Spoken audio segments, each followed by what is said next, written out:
अस्सलाम वालेकुम। सब्सक्राइब करके बेल नोटिफिकेशन को ऑन कर दें। आज की मेरी ये वीडियो एक कमकल लड़की की दास्ताने इबरत है। अरे, नीलम बाई का मुजरा देखने नहीं जाना क्या? टाइम हो क्या है?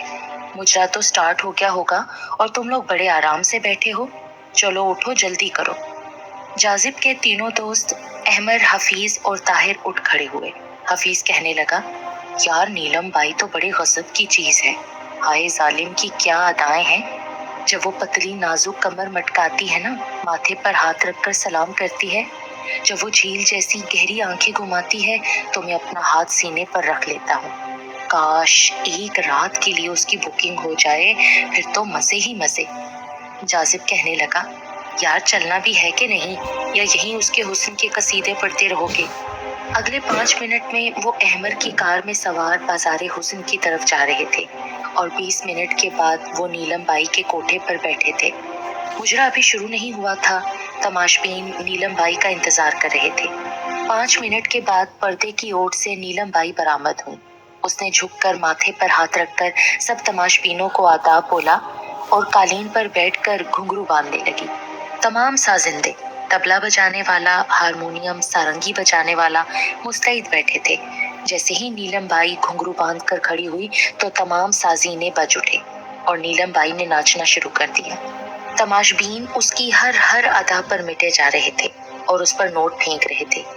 आज नीलम बाई को 102 बुखार था, मगर वो अपने बुखार को भूल कर तमाशबीनों के दिल खुश कर रही थी, जबकि बूढ़ी नायिका उस पर सदके वारी जा रही थी और उसकी बलाएं ले रही थी। 1 घंटे के बाद नीलम थक कर चूर हो गई। अब उसमें नाचने की मजीद सकत नहीं थी। नायिका को मालूम था कि नीलम को बुखार है, तो उसने आंख से इशारा किया और अगले लम्हे वो वहां से कमरे से चली गई। आज भी उसने अच्छी खासी कमाई की थी। एक बंदा कालीन पर बिखरे नोट उठा रहा था। तमाशबीनों का दिल अभी नहीं भरा था। वो नायिका से शिकवा कर रहे थे कि इतनी जल्दी नीलम क्यों चली गई, तो नायिका उन्हें बता रही थी कि उसकी तबीयत बहुत खराब है। आज के लिए इतना ही काफी है, अब आप लोग तशरीफ ले जाएं। तमाशबीन उठकर जाने लगे, मगर अहमर वहीं बैठा रहा। उसके तीनों दोस्त भी उठ खड़े हुए, मगर अहमर का दिल नहीं कर रहा था वापस जाने को। वो आगे बढ़ा और 5,000 का नोट नायिका की मुट्ठी में दिया और कहा कि उसकी मुलाकात एक बार नीलम से करवा दे। नायिका ने नोट देखा तो उसकी बाछें खिल गईं। उसने अहमर से कहा, आप कल दिन 12 बजे के बाद तशरीफ ले आए, आपकी मुलाकात करवा दूंगी। अहमर वहां से उठ खड़ा हुआ और दोस्तों के साथ कोठे से बाहर आ गया। जाजिब, हफीज और ताहिर तीनों हैरान थे कि अहमर को क्या हो गया। वो उससे बार बार पूछ रहे थे, मगर अहमर खामोश था। उसने उन तीनों को ड्रॉप किया और अपने घर आ गया, आकर सो गया। अगले दिन वो 12:30 बजे नीलम बाई के कोठे पर था। नायिका उसे नीलम के कमरे में ले गई, जहां नीलम एक चारपाई पर लेटी थी और बुखार में फनक रही थी। नायिका के साथ अहमर को देखकर वो उठकर बैठ गई। अहमर ने पूछा, कैसी तबीयत है? बहुत तेज बुखार है। डॉक्टर को दिखाया? डॉक्टर को तो नहीं दिखाया, मगर पेनाडोल की गोलियां ले रही हूँ, लेकिन आराम नहीं आ रहा।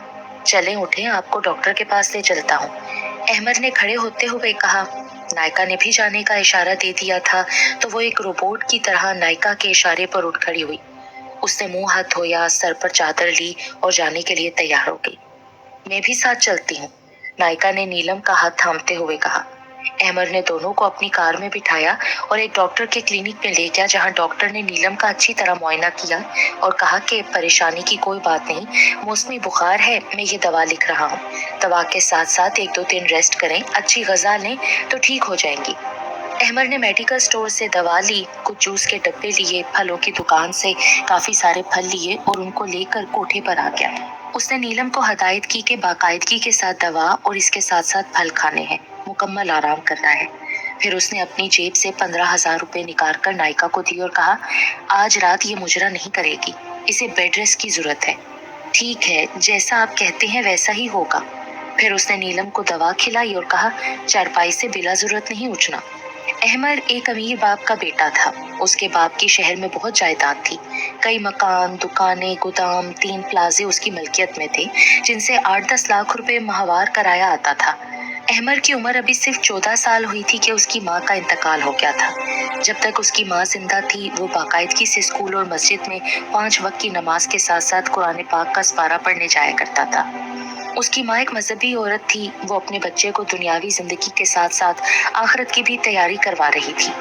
زمانے کی اونچ نیچ اور ہر انسان کی عزت اور احترام کرنا، رشتوں کا احترام، ان کی پہچان اسے ساتھ ساتھ بتاتی تھی۔ مختصراً وہ اس کی بہت اچھی تربیت کر رہی تھی، مگر ایک رات اس کا بلڈ پریشر شوٹ کر گیا، جس کی وجہ سے اس کی موت ہو گئی۔ احمد اس وقت 8ویں کلاس میں پڑھ رہا تھا۔ وہ اپنی ماں سے بہت قریب تھا۔ ماں کی وفات سے اس کی زندگی میں بہت بڑا خلا آ گیا اور وہ بکھر گیا۔ اس کا باپ ایک لاپرواہ اور خود غرض انسان تھا۔ وہ اپنے کام سے مطلب رکھتا تھا، اسے کسی کی کوئی پرواہ نہیں تھی۔ جیسے ہی اس کی ماں فوت ہوئی، اس کے باپ نے ایک جوان اور خوبصورت لڑکی سے شادی کر لی اور سال بعد ایک بچہ بھی پیدا ہو گیا۔ 18 سال کی عمر تک احمد نے بڑا مشکل وقت گزارا۔ اس نے گرتے پڑتے میٹرک تو کر لیا، مگر ساتھ میں سوتیلی ماں کی جھڑکیاں اور طعنے برداشت کرتا رہا۔ اس کی ماں تو فجر کی نماز کے وقت اٹھ جاتی تھی، مگر سوتیلی ماں صبح 10 بجے تک سوتی رہتی تھی۔ اس کا باپ صبح سویرے کام پر چلا جاتا اور بازار سے ناشتہ کرتا، جبکہ احمد خود ہی ڈبل روٹی گرم کر کے جیم لگا کر کھا لیا کرتا اور گھر سے باہر نکل جاتا۔ میٹرک کے بعد اس نے اپنی پڑھائی چھوڑ دی۔ اسی اثنا میں جاذب، حفیظ اور طاہر سے اس کی دوستی ہو گئی۔ یہ چاروں دوست خوب آوارہ گردی کرتے اور احمد کے پیسوں پر عیاشی کرتے۔ ادھر اس کی سوتیلی ماں کو احمد کا وجود بری طرح سے کھٹکتا تھا۔ جب اس نے دوسرے بچے کو جنم دیا تو احمد کے باپ کو کسی طرح راضی کر لیا اور اسے 5 مرلے کا گھر اور کچھ دکانیں، ایک پلازا اس کو دے دیا۔ احمد نے اپنا ماں باپ کا گھر چھوڑ دیا اور الگ رہائش رکھ لی۔ جو جائیداد احمد کو ملی تھی اس کا تقریباً 2.5 لاکھ روپے ماہوار کرایہ اسے ملتا تھا۔ اس نے ایک سیکنڈ ہینڈ اچھی کار خریدی، دوستوں کے ساتھ آوارہ گردی کرنے لگا۔ اس کے تینوں دوست سارا دن اس کے گھر میں رہتے، رات گئے تک ان کی وہاں محفل جمتی، سگریٹ پیتے، پان گٹکا کھاتے، اور تو اور انہوں نے اب بازار حسن جانا شروع کر دیا تھا۔ احمد نماز کی ادائیگی اور قرآن پاک کی تلاوت کو کب کا چھوڑ چکا تھا۔ وہ اپنے دوستوں کے رنگ میں رنگ گیا تھا۔ اب انہیں نیلم بائی مل گئی تھی۔ وہ پچھلے چند دنوں سے اس کے کوٹھے پر جا رہے تھے۔ احمد کو نیلم اچھی لگتی تھی، اسے اس سے ہمدردی تھی۔ وہ جانتا تھا کہ طوائف کبھی کسی کی نہیں ہوتی، اسے صرف پیسے سے پیار ہوتا ہے۔ جب پیسہ ختم تو تماشبین کوٹھے سے نکال دیا جاتا ہے۔ چھوٹی سی عمر میں وہ یہ سب باتیں سمجھتا تھا، مگر ان سب باتوں کے باوجود اسے نیلم کا پورا احساس اور خیال تھا، تو یہی وجہ تھی کہ وہ اسے ڈاکٹر کو چیک اپ کرانے کے لیے لے گیا۔ دوائیں وغیرہ لے کر دیں اور پورے 2 دن نیلم نے مجرا نہیں کیا اور احمد روزانہ اس کی خیریت دریافت کرنے جاتا رہا۔ ان 2 دنوں میں اس کی اچھی خاصی واقفیت نیلم سے ہو گئی تھی۔ 2 دن کے بعد نیلم مکمل صحت یاب ہو گئی اور اس نے پھر سے مجرا کرنا شروع کر دیا۔ نیلم، جس کا اصلی نام نورین تھا، اس نے ایک متوسط گھرانے میں آنکھ کھولی۔ وہ گھر میں صرف 4 افراد تھے، اس کے ابو، امی اور بھائی۔ اس کے بھائی کا نام حنیف تھا، جو اس سے 2 سال چھوٹا تھا۔ نورین کے ابو کا جنرل اسٹور تھا، جو صبح کے 8 بجے سے رات کے 10 بجے تک کھلا رہتا تھا۔ اس کے ابو صبح 7 بجے ناشتہ کر کے چلے جاتے اور رات 10:30 بجے گھر واپس آتے تھے۔ آ کر کھانا کھاتے اور سو جاتے۔ نورین بچپن ہی سے بہت خوبصورت، حسین، جمیل، شرارتی، شوخ چنچل لڑکی تھی۔ اس میں خود نمائی کی بہت عادت تھی اور اسے مشہور ہونے کا بہت شوق تھا۔ اس کی بہت خواہش تھی کہ وہ شوبز میں آئے، مگر راستے میں بہت مشکلات تھیں۔ وہ فرسٹ ایئر میں پڑھ رہی تھی۔ اس کے پاس نیا ٹچ موبائل تھا۔ اس کی ایک سہیلی نے اسے مشورہ دیا کہ وہ ٹک ٹاکر بن جائے اور اپنی چھوٹی چھوٹی فلمیں بنا کر موبائل پر اپلوڈ کرے اور اپنا یوٹیوب پر ایک چینل بنا لے، تو ان فلموں کی وجہ سے مشہور ہو جائے گی۔ اور دوسرا، اگر کسی پروڈیوسر کی نظر اس کی کسی شارٹ فلم سے گزرے گی تو ہو سکتا ہے اسے کسی ڈرامے میں کام کرنے کا موقع مل جائے۔ نورین کو یہ مشورہ اچھا لگا تھا، چنانچہ وہ کالج میں پڑھنے کے لیے کم اور شارٹ فلمز بنانے کے لیے جاتی، جس میں وہ مختلف لطیفوں پر مبنی ٹک ٹاک مووی بناتی، کبھی اشعار پڑھتی، کبھی ڈانس کرتی، اور وہ یہ سب اپنے گھر والوں سے چوری چھپے کرتی۔ اب وہ کسی پروڈیوسر کی نظر میں تو نہ آئی، مگر اپنے حلقے کے ایم این اے کے بیٹے چودھری پرویز کی نظروں میں آ گئی۔ چودھری پرویز اپنے ماں باپ کا اکلوتا بیٹا تھا۔ وہ بہت عیاش تھا۔ اس کی عمر 27 سال تھی۔ باپ علاقے کا ایم این اے تھا تو وہ بہت بدماشیاں کرتا تھا۔ کوئی اسے پوچھنے والا نہیں تھا۔ اس نے کسی طریقے سے نورین کا موبائل نمبر حاصل کیا۔ کبھی کبھی وہ اس سے فون پر بات چیت کر لیتا۔ نورین کے حسن اور اس کے ڈانس اور اس کے پڑھے ہوئے اشعار کی بہت تعریف کرتا، جسے سن کر وہ ہواؤں میں اڑتی۔ نورین نے جب یہ سنا کہ چودھری پرویز MNA کا بیٹا ہے تو اسے خیال آیا کہ وہ بااثر انسان ہے، ہو سکتا ہے وہ اسے کسی ٹی وی ڈرامے میں کام دلوا دے۔ اس نے اپنی اس خواہش کا اظہار کیا تو چودھری پرویز کہنے لگا، ہاں ہاں کیوں نہیں، تم تو بہت ٹیلنٹڈ لڑکی ہو، تمہیں ضرور کسی ڈرامے میں کام دلواؤں گا، مگر اس کے لیے تمہیں مجھ سے ملنا پڑے گا، پھر میں تمہاری ملاقات کسی پروڈیوسر سے کروا دوں گا اور اسے کہہ بھی دوں گا۔ چنانچہ نورین نے چودھری پرویز سے جلد ملنے کا وعدہ کر لیا اور آخر وہ دن آ ہی گیا جس روز نورین اور چودھری پرویز کی ملاقات ایک ریسٹورانٹ میں ہوئی۔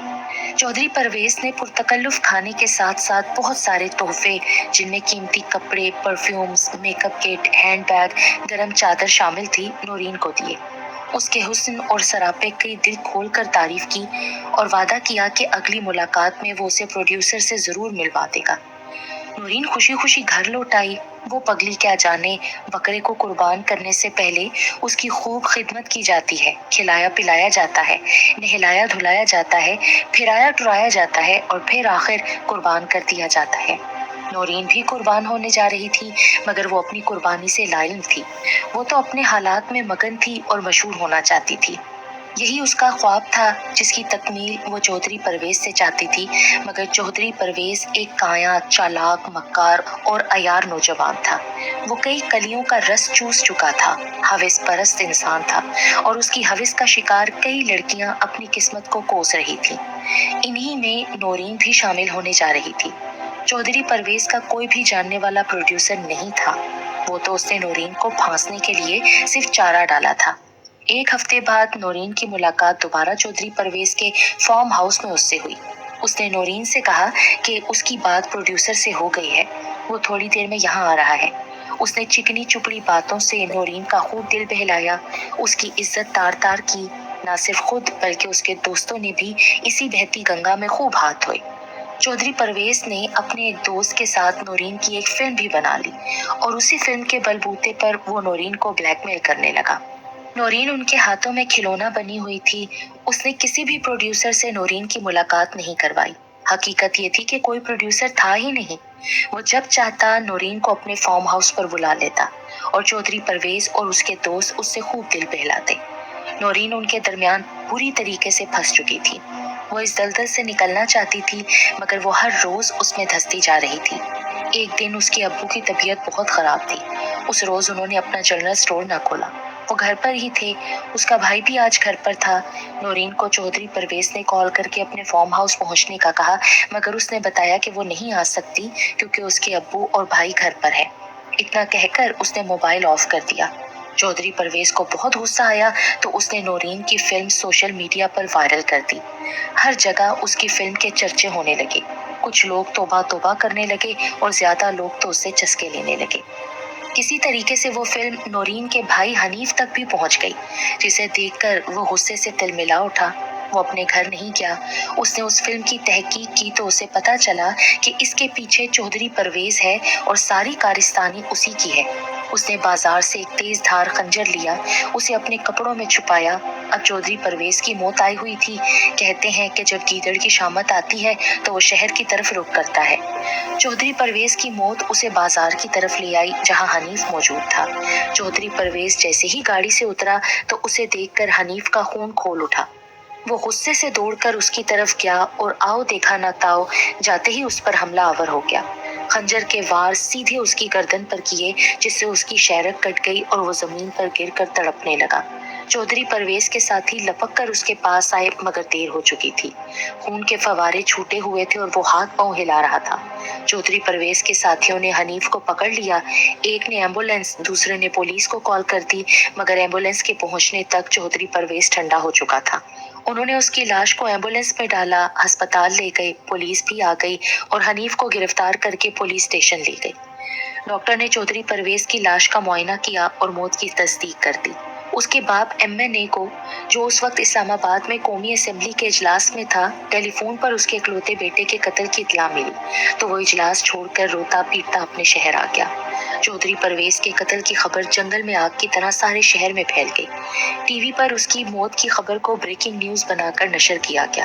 قتل کی وجہ کو مخفی رکھا گیا اور بتایا گیا کہ ملزم کو رنگے ہاتھوں گرفتار کر لیا گیا ہے اور تحقیقات جاری ہیں۔ अब FIR में कत्ल की जो वजह लिखी वो ये थी कि हनीफ पिछले 6 महीने से चौधरी परवेज के पीछे पड़ा हुआ था कि अपने बाप से कहकर उसकी सरकारी नौकरी लगवा दो। तो आज वो बड़े गुस्से और तैश में था। उसने मुलाजमत का मुतालबा दोहराया, मगर चौधरी परवेज का जवाब यही था कि पाबंदी खत्म हो जाए तो उसे मुलाजमत मिल जाएगी। मगर हनीफ ने उस पर हमला कर दिया और बेदर्दी से उसे कत्ल कर दिया। नौरीन के माँ बाप को जब उसकी वीडियो, फिल्म और हनीफ का चौधरी परवेज को कत्ल करने का पता चला तो वो तो गश खाकर रह गए। एमएनए को अपने बेटे की मौत का बेहद सदमा था। उसने अपने कारिंदों के जरिए हनीफ के माँ बाप को भी मरवा दिया। नौरीन किसी तरह बचती बचाती दारुल अमान पहुंच गई, मगर यहाँ आकर उसे पता चला कि हर रात लड़कियों की बुकिंग होती है और उन्हें मुख्तलिफ मर्दों के ठिकाने पर भेजा जाता है और सुबह सवेरे वो वापस आ जाती हैं। उनके बदले जो पैसे मिलते हैं वो दारुल अमान की इंचार्ज हड़प कर जाती है। लड़कियों के हाथ कुछ भी नहीं आता। खूबसूरत लड़कियों की डिमांड ज्यादा होती थी। नौरीन सबसे ज्यादा खूबसूरत थी तो हर रात उसकी डिमांड आने लगी, मगर पैसों के नाम पर उसे कोई भी चीज ना मिलती थी, बस रहने के लिए जगह, 3 टाइम का खाना। नौरीन ने वहां 4 महीने गुजारे और आखिर बहुत सोच विचार के बाद उसने ये फैसला किया कि आखिर जिस्म ही बेचना है तो वो क्यों ना बाजारे हुस्न चली जाए, जहां उसे कम से कम पैसे तो मिलेंगे। और एक दिन उसने चुपके से दारुल अमान छोड़ दिया और बाजारे हुस्न चली गई, जहां उसे हाथों हाथ ले लिया गया। बूढ़ी नायिका ने उसे वहां के इसरारो रमूज बताए, उसे डांस सिखाया, गाना सिखाया, तमाशबीनों के सामने आने जाने और गुफ्तगू करने के आदाब सिखाए। उसका नाम नौरीन से नीलम रखा। उस काम के लिए पूरे 6 महीने लग गए और आखिर एक दिन उसे काम पर लगाया गया। नौरीन, जो कि पहले ही थोड़ा बहुत डांस करना जानती थी, ट्रेनिंग के बाद वो नाचने गाने में ताक हो गई। थोड़े ही दिनों में उसकी पूरे शहर में धूम मच गई। अहमर अब रोजाना दिन के टाइम बाजारे हुस्न जाने लगा। बाजारे हुस्न जहाँ दिन सोते हैं और रातें जागती हैं।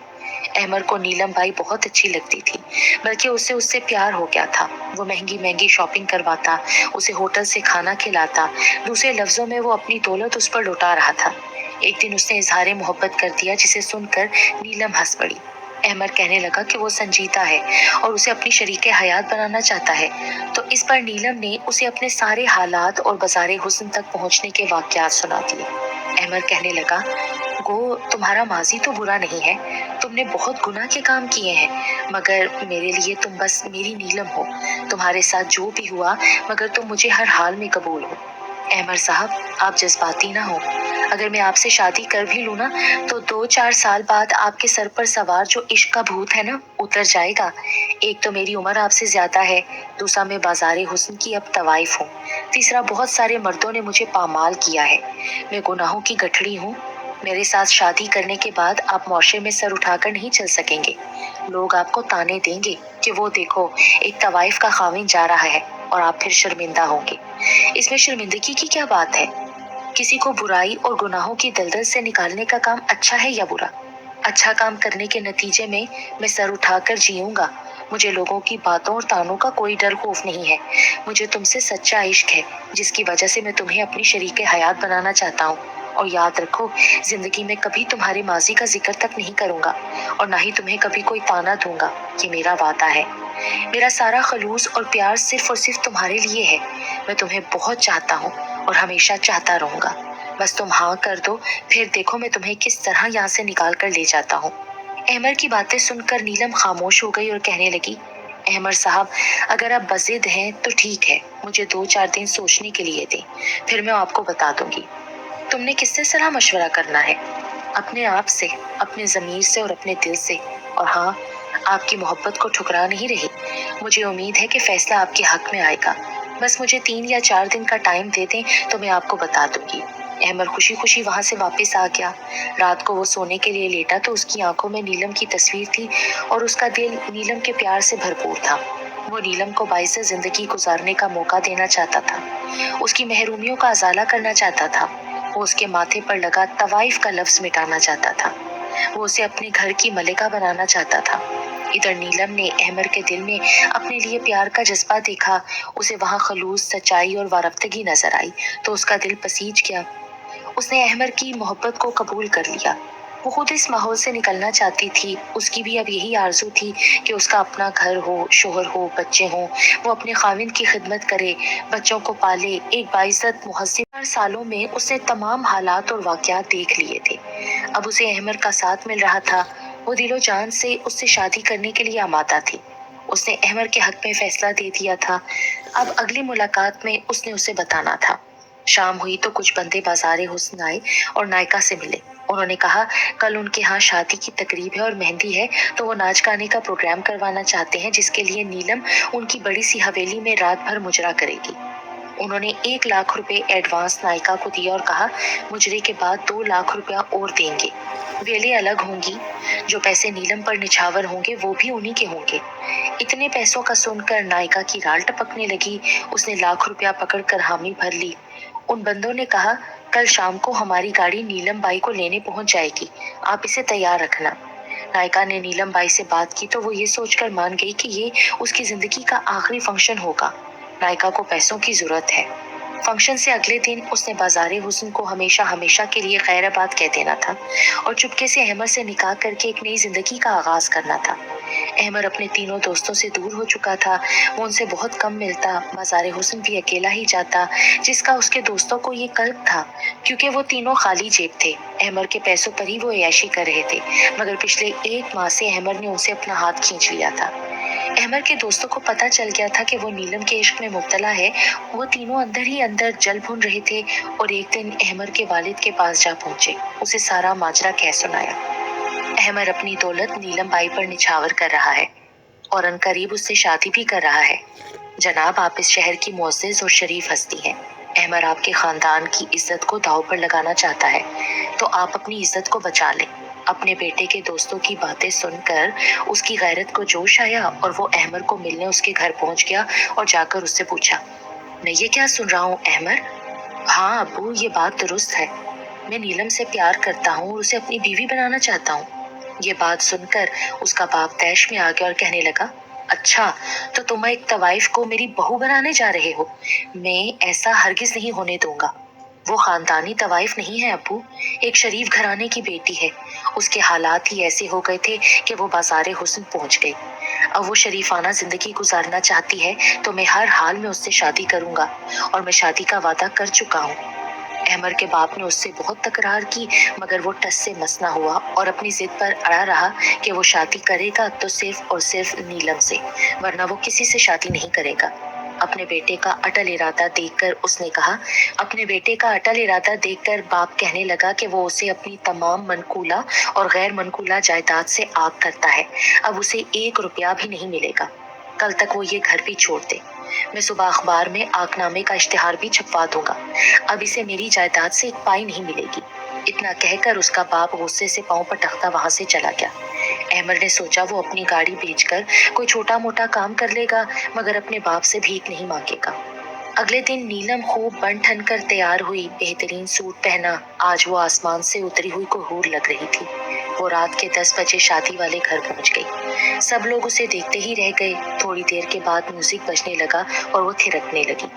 400-500 से ज्यादा तमाशाई थे और हर बंदा उस पर फिदा हो रहा था। वो नाच रही थी और बेहतरीन रक्स पेश कर रही थी। तमाशाई उस पर नोटों की बरसात कर रहे थे। जमीन पर हर जगह नोट बिखरे पड़े थे। वो अपनी धुन में अपने फन का मुजाहरा कर रही थी।